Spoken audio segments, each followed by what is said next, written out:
આજે સુરેન્દ્રનગર નહીં પરંતુ આખા ગુજરાત માટે ગર્વની વાત છે, કારણ કે સુરેન્દ્રનગરના પૂર્વ ધારાસભ્ય રહી ગયેલા વર્ષાબેન જોશી છે, તેમને આજે રાષ્ટ્રીય ઉપાધ્યક્ષ તરીકેની જાહેરાત કરવામાં આવી છે અને હવે તે રાષ્ટ્રીયની કમાન સંભાળવા જઈ રહ્યા છે ભાજપમાં. ત્યારે તેમની સાથે સીધી વાત કરશું.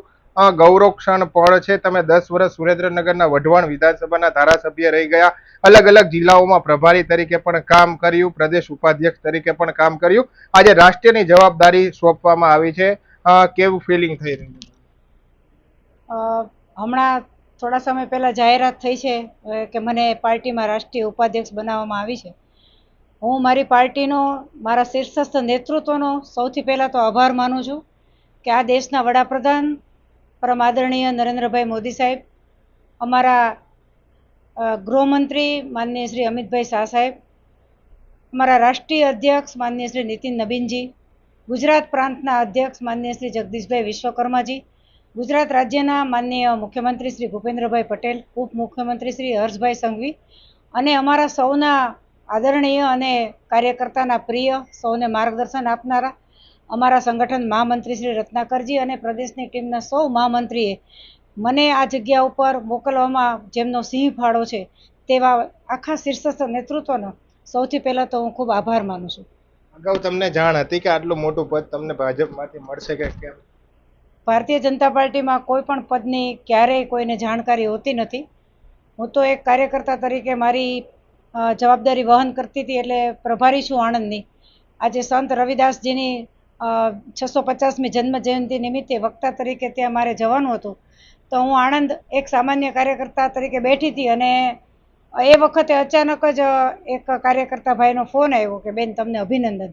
ત્યારે મને ખબર પડી કે હું રાષ્ટ્રીય ઉપાધ્યક્ષ બની છું. એ પહેલાં કોઈ પણ પ્રકારની જાણકારી નહોતી. શુભેચ્છાનો હાલ કેવો વરસાદ થઈ રહ્યો છે? કોના ફોન આવ્યા અને કોણ મળવા આવ્યું રૂબરૂ? શુભેચ્છા માટે તો હું એટલું ચોક્કસ કહીશ કે આખા ગુજરાતના કાર્યકર્તાઓને જાણે ઘેલું લાગ્યું હોય એવું લાગી રહ્યું છે.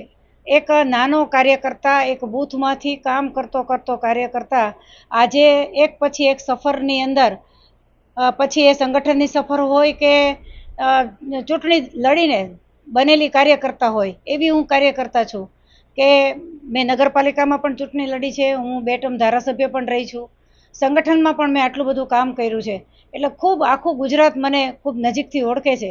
એટલે તમામ કાર્યકર્તાઓના મનમાં એક વિશ્વાસ બેઠો છે કે સંગઠનમાં કામ કરો અને નિષ્ઠાપૂર્વક કામ કરો તો પાર્ટી તમને ચોક્કસ ક્યાંક ને ક્યાંક તમારું સ્થાન પ્રાપ્ત થતું હોય છે.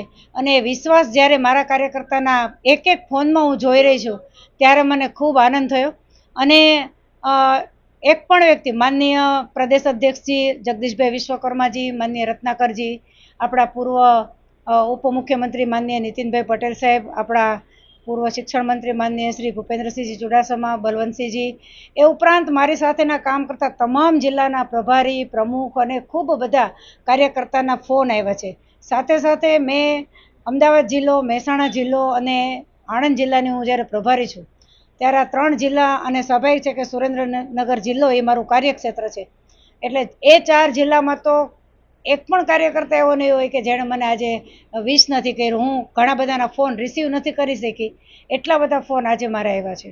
પહેલા ગુજરાતના મહિલા પ્રબળ નેતા ગણાતા હતા, હવે રાષ્ટ્રીયના, હવે કેવો અનુભવ થશે આગળ?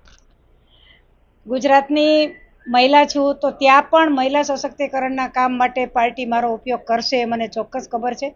હું એવું ચોક્કસ માનું છું કે એક મહિલા તરીકે નેતૃત્વ કરવું એ ખૂબ જ અઘરું હોય છે.